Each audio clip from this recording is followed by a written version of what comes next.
Hello you guys, welcome back to my channel. I'm Alice. I like to talk about finances and mental health and show you a little bit about my life, but today we are doing a December money reset, which is so exciting. I can't believe this is the last money reset of the year. But yeah, so we're gonna go back and we're gonna look at what we spent in November and how well we were able to follow our budget spreadsheet that we made, and then we are going to set up our budget for December, which is gonna be a little bit weird because we're gonna be out of town for Christmas because I'm not from here, so we're gonna go back and see my family. So that's gonna be a little different, but I'm very excited to show you guys everything that we spent in November. Oh my gosh, we are pulling from our sinking funds like crazy.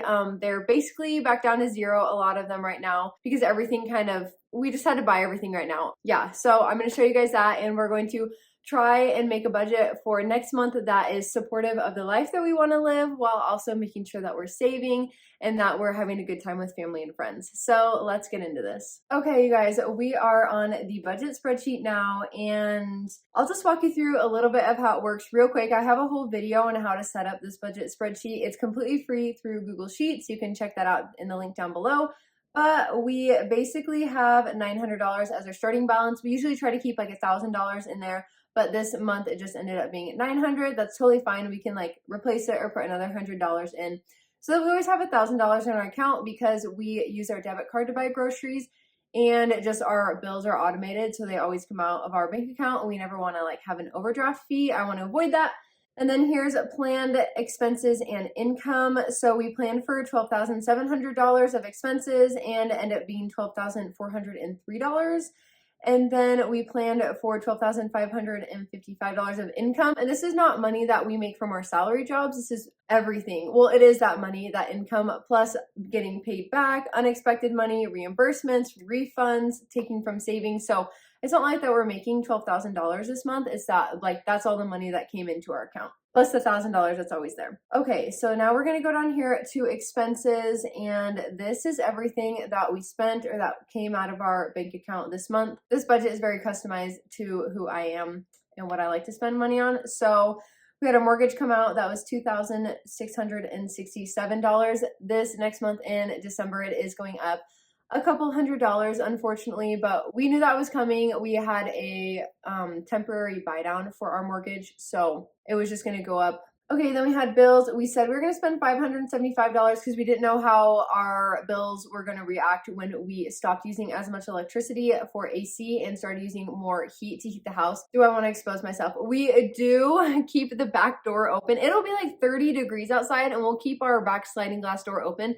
because we want our cats to be able to go in and out, I think. But I don't think I want to buy a cat door. So we kind of just bite the bullet. We pay for extra stuff to heat our house so that we can let the cats in and out. Obviously, we try to keep the door closed a lot of the times, but when you have cats, you know. Tithing, we pay 10%, and we thought we were gonna pay $710, and it ended up being a little bit more because we made more. We do donate a little bit more with groceries. We usually are super good at keeping it around $400, but this month we did need to go to Costco to get a couple of things. I don't know about you guys, but I legitimately cannot buy toilet paper anywhere else but Costco. That Kirkland Signature, $20 for so many rolls. Like, that's the greatest deal around. So we went to Costco after we had already spent that $400 for our grocery budget, and we ended up kind of low-key blowing it a little bit. But while we were there, and I was thinking I could move this money because we bought a couple $100 worth of stuff at Costco, and it was like the end of November when we did that. And so that food is going to feed us for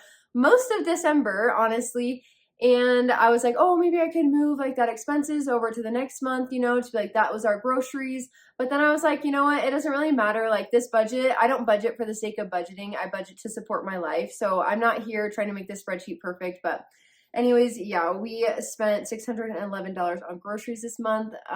I do stand by what I say that if you shop at Costco, you spend more money. Unless you obviously have like 6 kids or 4 kids and you're trying to feed a huge family for 2 people. We definitely save money when we go to Winco versus Costco, because honestly, the food at Costco is so much nicer than the food at Winco. It tastes better, it looks better, the shopping experience is better, but we save a lot more money when we go to Winco. So it just depends on what you're looking for. If you want that name brand, delicious, artisan food definitely Costco's the way to go, but Winco is like the ultimate place to save money for sure. Okay, pet care. I thought maybe I would take one of the cats to the vet, even though she doesn't really need to go to the vet. I don't know. I just feel like sometimes she looks a little bit sad, and so I'm like, oh, I need to take her to the vet, but this month she looked like she's doing really good.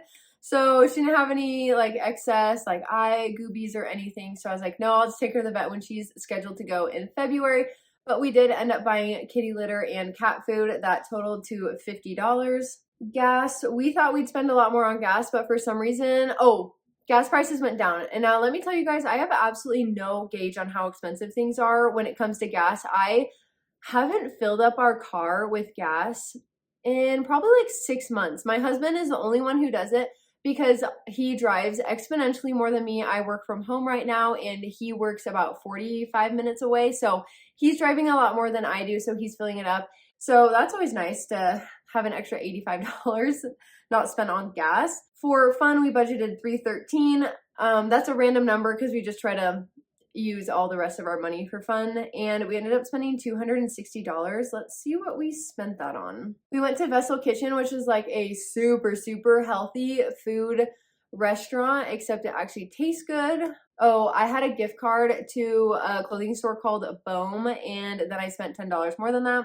I also bought a candlestick, which is so cute. Oh yeah, I think you guys can see it in the camera. Oh, the candle is leaning. It is like a 2-foot tall candle. I don't know. It's so tall. And then the candlestick is tall. Okay, golf was $30. Tree lights. Last year, so we have this tree that we're borrowing from Connor's parents, and honestly, we're just going to keep it until they ask for it back. Whoops. But yeah, so we have this tree, and last year I don't know, maybe like we didn't, last year we moved into a house without having any money in an emergency fund. So last year we were like full steam ahead, like, oh, we're gonna save all our money for emergency fund. Pretty shocked that we did that. Now looking back, I'm like, whoa, that's intense. But so we only had one strand of light, so we bought some more lights for a tree. A gingerbread house for $10. I did with my friends, kolaches, Hobby Lobby, ramen. Oh, I was like, wait, we spent $32 on ramen. That is, we went out on a date night and got some ramen, which was amazing. Friendsgiving, we signed up to bring ribs, which are a more expensive thing to bring to a Friendsgiving. And then, we bought like our kale salad that I love to make so much. And then Costco fun. Something that my husband bought at Costco was more fun and less groceries. I think it was like snacks, like fun snacks, like treats or dessert or something. I don't know. But I put that under fun because we had some extra money. So that is what we did this month with fun. Unexpected. So I put unexpected as $4,650, and that is because we bought our plane ticket, and it's unexpected as in we expect it, but it's miscellaneous. It should really be called miscellaneous because I'm not going to put plane tickets on every single budget spreadsheet, but we did want to budget for that. So we bought plane tickets to Italy, a round trip from, can't remember what airport, maybe Rome, probably Rome. But we are going to go to Italy in the summertime, which is super exciting. I've never been to Europe before. We're going to Italy. We're going to go on a cruise. Our plane tickets were like $2,000 each. And let's see, we also bought insurance for the plane tickets because I don't want to say I'm a sucker for insurance, but if someone's like, we'll cover everything if something goes wrong, I'm willing to buy it because if someone else can handle that for me, and I know that if like we don't need anything and that $300 was for nothing, I still think it's worth it. I'm always going to buy those things. I don't know. Maybe you can call me a sucker for insurance, but I will pay for peace of mind for someone to take care of something if a trip to Italy goes absolutely wrong. So those were $42.50, I think, and then a few $100 extra for unexpected, which we still have $114 left from that. Savings, we put immediately the first part of the month of November, we put $1,400 into savings, and then we took it right back out of savings. You can see over here, that was for the plane tickets. Over here in the savings, that was plane tickets and for Christmas gifts. Investing was $300. Oh wait, looks like I just forgot to put one in there. Oh, I see. I forgot to put investing, so it didn't count. Okay, so we just invest $75 a week right now in our Roth IRA alongside our employer contributions for our like company things. Subscriptions are, we only spend actually like $6 to $7 on subscriptions because we realize we don't pay for any streaming service. Monthly, we do pay for Peacock. We split that with 3 friends. So it's only, how much money would that be? I forget how much it is a year, but it's not too much, but we'll pay for that in January, not this month though. So we're actually gonna probably lower the subscriptions. And then for gifts, we had a budget of $1,200 and then I kind of kept upping it because I got paid back by family. This was the first year my siblings and I decided to go in for my parents because I feel like if we don't pool our money together, we end up just buying them really tiny things that they could have easily bought themselves. I mean, they can buy them their gifts themselves, but it's kind of fun to get them something that is like actually really exciting. So we pooled our money together and we got like, we got him a textbook because he likes that stuff and like a soldering kit. We got my mom like Le Creuset and like a bath warmer. So that is really fun that we were able to come together and to get them some bigger gifts. Hopefully they like that stuff. So I kept upping the gifts because I was like, oh, I'm getting paid back and I don't want to show that we're just blasting through the gift budget. So under the income, yes, we pulled $5,500 out of our sinking funds. 1,200 of that was Christmas that we had saved throughout the year. And then yeah, 4,000 of that came from our vacation fund for Italy. So now with our vacation fund, we are going to start saving again to do hotels and just everything else that happens with Italy. And we do need a little flight from Greece to Milan, I think maybe. Yeah, so we're just going to start saving hardcore for that. And then we'll have a lot of other things that we're going to save for after that. Connor's income, $5,200, and then mine was 18. Oh, wait, no. Oh, wait. Yeah. So he made pretty much what we expected, and then I made $85 more. So if you guys watched my video last month, I was like, oh my gosh, I'm going to make so much more this month. And I'm really grateful that I lowered my expectation because school hit so hard. Oh my gosh. I can work 30 to 40 hours a week, depending on how much time I have. And so, yeah, I didn't work as much as I wanted to, which is totally fine. And then, yeah, we got a couple unexpected. Okay, so $40 of the unexpected. I have this super awesome health insurance where they reimburse me all the time for things. They don't just like snatch my money and keep it forever. They're like, no, you did overpay for this. Like, here's some money back, which I absolutely love that. So I got a couple checks in the mail for that. I got paid back from my siblings. Okay, that is what we spent in November. All right, you guys, and now we're on the December budget spreadsheet.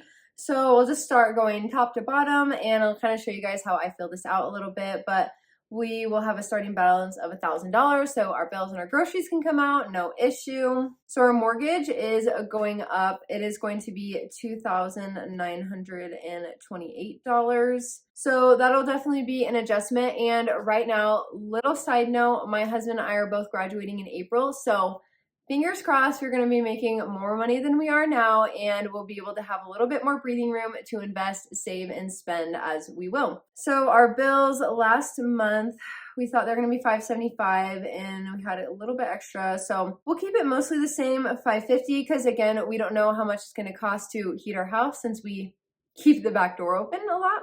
Tithing, we'll do that one because it's 10% of what we make. So we'll go back after that. Let's see, groceries, okay, so we're going to spend 2 weeks in Oregon. So 2 weeks in Utah, 2 weeks in Oregon.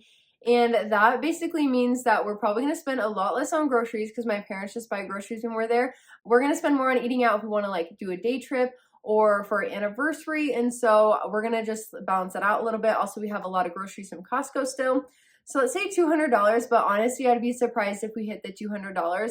I think if we are really showing no signs of hitting that 200, then I'll probably just use our grocery budget to eat out a little bit.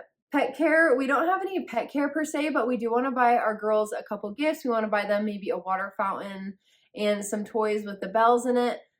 Yeah, let's put $50 for that. For gas, we're going to fly to Oregon, so we're not going to have our car in Oregon, but we will be filling up a little bit when we use my parents' car.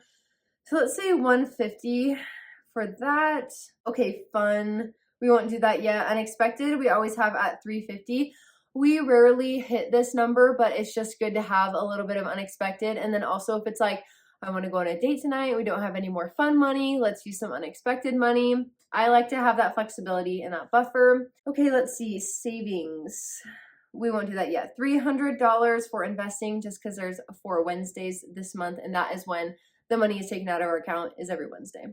Subscriptions is actually $10, and I am debating. I think I'm not going to change my spreadsheet too much right now, but come January, I do want to revamp the spreadsheet and revamp my categories to do what works best for me, but right now I'm not going to change it. And yeah, it's just $10 is not, I just don't think $10 is really worth tracking in its own individual category. I'd rather just have it be in the unexpected / miscellaneous category. Okay, let's see. Income should be relatively normal for my husband. Oh wait, no. My income this month might be all over the place. I have no idea how much my bonus is going to be. It's really nice when my company gives bonuses in December, because I know sometimes companies wait till the fiscal year and then they give a bonus like months later. Okay, I'll just put $2,000. We'll see what happens. Unexpected or paid back or rollover. I do think we're obviously going to receive Christmas money, but I don't think I want to put it in the budget, because I don't want to depend on getting like Christmas money from people to make our budget work. So I'm just going to leave that there, and it's going to be a happy surprise if and when it happens and how much it's going to be. For savings, we do have another $300 left in our Christmas savings fund, which means that we're probably just going to use that for our anniversary, which will be super awesome. Also, we did have the goal to buy all of our Christmas presents in November, and unfortunately, I did not get family gifts yet. I've got my parents' gifts, but my husband still needs his parents, and then we need to do sibling Secret Santa gifts. So that will be covered in the $300 from savings that we're pulling out, and then all these things I'll just leave blank. Okay, so we have $7,384 of income coming in, and then we have $4,538 that we've already have budgeted in the spreadsheet. So tithing will be, let's do a $715, so we can do a little bit extra. Let's do savings first. So if I put, okay, that's not enough. That's not enough for fun. If I do $1,500 for savings, and then for fun, I feel like it needs to be like $500, because this fund is going to pay for a hotel, a fancy dinner, and some gas to get up to the coast, which is where we're going to spend our anniversary, just for one evening in a super cute oceanfront hotel that I absolutely love. But it's not too expensive, because who wants to go to the coast in Oregon in December? Literally no one. So it's nice to have our anniversary then, because no one wants to go there. So then we have $100-ish left over. Why don't we just do, let me see if this all works out. $1,500 in savings, that sounds pretty good for me. Fun, yeah, let's see. Anniversary, eating out a lot in Oregon. That'll definitely compensate for not spending as much on groceries. And then, yeah, it's just the income looks good. I'd rather be a little bit conservative with the income and then be surprised if we have more money. Some big plans for 2025, but I don't want to overwhelm myself, so we'll see how that goes. Thank you guys so much for watching my December financial reset. I'm super excited for the month ahead. I hope that it can be a fun one where I do not cry about money. I don't know how you guys balance this, but as you know, hormones and periods. I find that the day before my period starts, I have an absolute meltdown. Well, anyways, I had a meltdown about money this month, and I could not stop crying. I literally could not stop crying. And then once I watched TV and calmed down, I was like, why did I cry about that? Like, it's not a big deal. Like, why was I freaking out about that? I absolutely hate that feeling so much, because I feel like I'm insane. I'm like, oh, this is the end. Like, I'm absolutely crazy. I'm like, I'm insane. I can't trust myself. I'm so erratic. I have no idea what's going on. And so that definitely happened. And then I don't know how to balance taking responsibility for the things I say when I'm having these hormonal breakdowns versus being like, oh, it's just your period. I don't know. Basically, I just hope that I can support myself, track my period better so that I don't have any mental breakdowns about money this month, because it was like absolutely insane. I was crying so much, and I was like, oh, I'm on my period. Like, I don't know what to think about that. Was that that? I mean, it happens every single month, so I should know better. But anyways, I hope that you guys have the most wonderful Christmas, and that you feel financial peace, and that you can set yourself up for success this coming year. Don't forget to subscribe so you can be the first to know about these videos. Thank you guys so much for watching. Have a great rest of your day.